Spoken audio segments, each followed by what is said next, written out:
What if I told you the single most powerful tool for commanding respect and influence wasn't what you say, but what you don't say?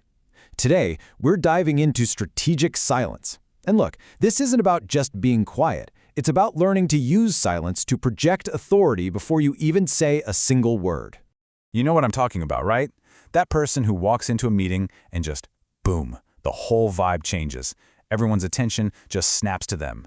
They didn't shout, they didn't make a big scene, there's just a presence. That's exactly what we're going to unpack today. Psychologists have a name for this. They call it primal presence.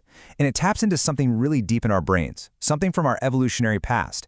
For literally thousands of years, our survival depended on quickly spotting the alpha, the leader who didn't need to be the loudest to be in charge. The best analogy? A silverback gorilla. It can control its entire troop with just a look. It projects strength through stillness. And our brains are still hardwired to recognize and respect that quiet authority. Yeah, we've all been sold this idea that to be a leader, you've got to be vocal. You got to have the first word, the last word, all the words in between.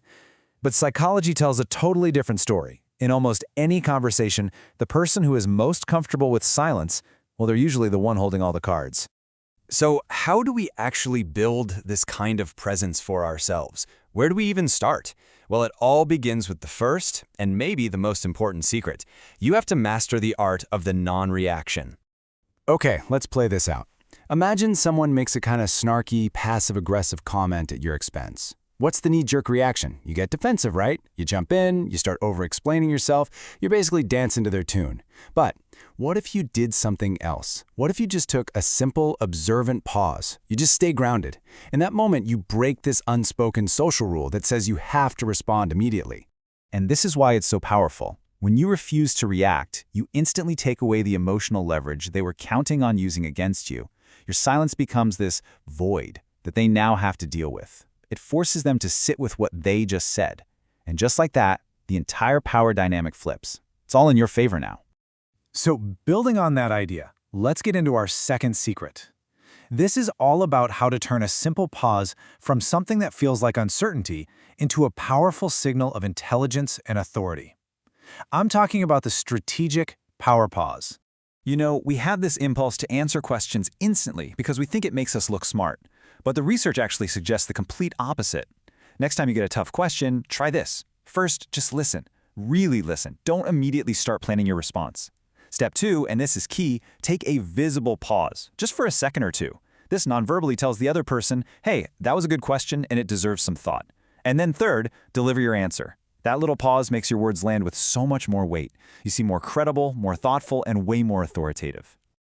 Okay, but let's be real. Silence is only half the battle. Your body has to be on the same page. If you're silent but you look terrified, it doesn't work.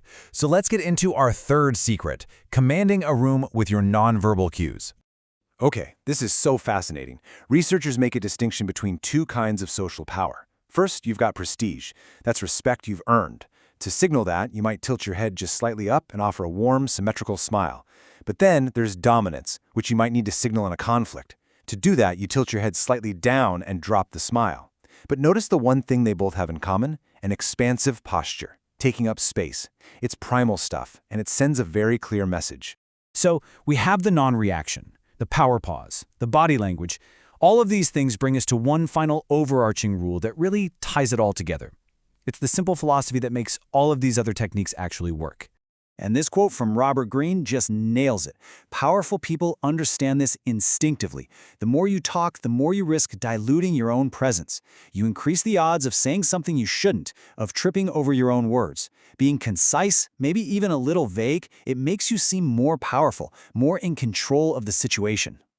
Here's a perfect everyday situation. Someone asks why you don't go out more often.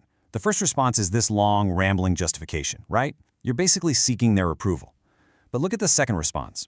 I enjoy my time alone, period. It's short, it's confident, it's unapologetic.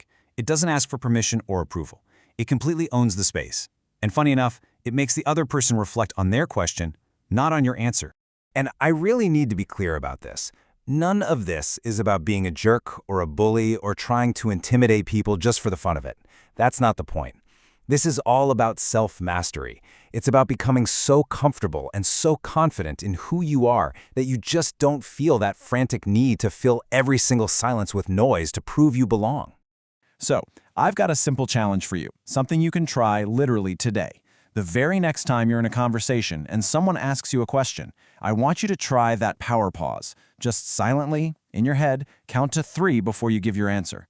And just watch what happens. Watch how people respond to you differently.